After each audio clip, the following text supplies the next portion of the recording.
Tutti, grazie davvero di cuore per questa vostra presenza. È un'immagine davvero molto forte, molto bella questa delle fasce tricolori che abbiamo davanti a noi.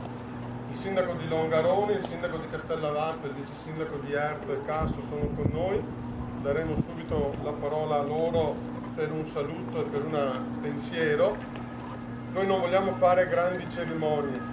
Nelle poche righe di introduzione che abbiamo mandato a ciascuno di voi in posta elettronica, che adesso riprendo velocissimamente, abbiamo tentato di motivare perché abbiamo chiesto come avviso pubblico agli amministratori del Veneto, insieme ad altri di altre regioni, della Puglia, della Sicilia, del Piemonte, della Lombardia, che sono qui oggi perché abbiamo fatto 3 giorni di formazione con avviso pubblico a Calalzo, perché abbiamo motivato questa presenza per ricordare 50 anni da quel 9 ottobre 63, Vajont, 1917 vittime, 1910 vittime.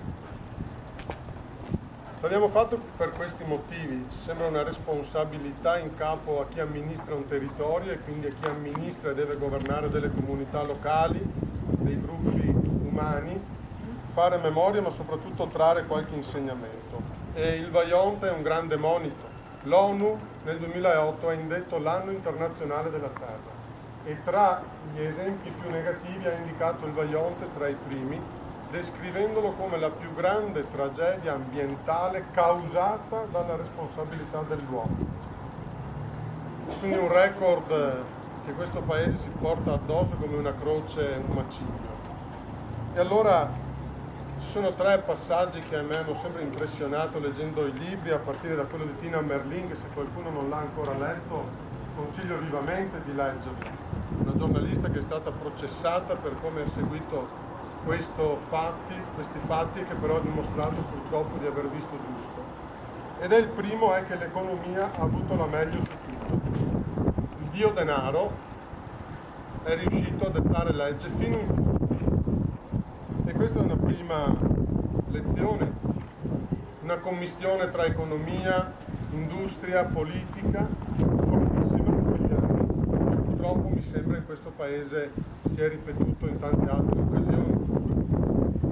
Un secondo elemento, il primo ok che è stato dato dalla Commissione dei Lavori Pubblici è avvenuto il 15 ottobre del 1943. Poco dopo l'8 settembre, l'Italia sapete com'era presa, stava avventurandosi in una guerra civile disastrosa.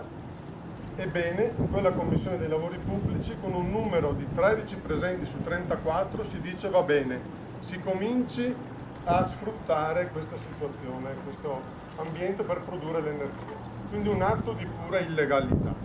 E per gli amministratori e soci di avviso pubblico questo è un dato, come dire, fermo, ma credo che per ogni amministratore, tutte le settimane, tutti i mesi quando si fa giunta al Consiglio, abbiamo da rispettare le leggi, le regole, che sono poste soprattutto a difesa dei più deboli. E quindi da lì parte tutto, quindi l'inganno verso la nazione, verso le popolazioni. Un altro elemento è questo, c'è una domanda che la Merlin pone. Cosa ne sapeva la gente del posto? Cosa sapevano i sindaci? Cosa sapevano le amministrazioni, gli enti locali, i gruppi umani che vivevano su queste terre? Ecco, si può dire, credo, quasi nulla, almeno fino al 58 o giù di lì. E quindi anche questo è un altro elemento. Cosa vuol dire governare, amministrare, fare politica? Si può farlo senza mettere al corrente delle proprie popolazioni di quello che sta per succedere, nel senso anche positivo, a volte si cambia volto ad un pezzo di paese, ad una comunità, ecco, come far partecipare oltre ai tecnici soprattutto le popolazioni. E poi c'è tutto l'aspetto che viene legato anche alle responsabilità dei tecnici, almeno da 3 anni c'erano frane, smottamenti, insomma tutta la gente che passava di là sapeva che ci sarebbe stata prima o poi la frana. C'è stata una prova, e anche questa però fatta in un certo modo, e non c'è stata alla fine l'evacuazione, quando si poteva decidere ancora di far scappare le persone. Sono tutti passaggi che descrivono atti che non sono stati compiuti, di grave responsabilità e che purtroppo sono rimasti lettera morta, perché poi noi potremmo adesso fare l'elenco in ogni regione d'Italia dei tanti e gravissimi misfatti che ancora sono successi: la disattenzione nella cura dell'ambiente, le frane, le alluvioni, i morti che abbiamo dovuto mettere in fila dopo questi del Vajont in questi decenni, sino ad anni e a mesi molto recenti e molto vicini a noi. E infine il processo portato dall'altra parte, dall'altro capo dell'Italia, e soprattutto dagli 11 imputati iniziali 2 solamente hanno pagato un qualche prezzo, e anche qui però con un atteggiamento da parte di molte istituzioni, di molte persone impegnate nelle istituzioni, quantomeno, come dire, poco attenti e poco coerenti con i compiti che avevano.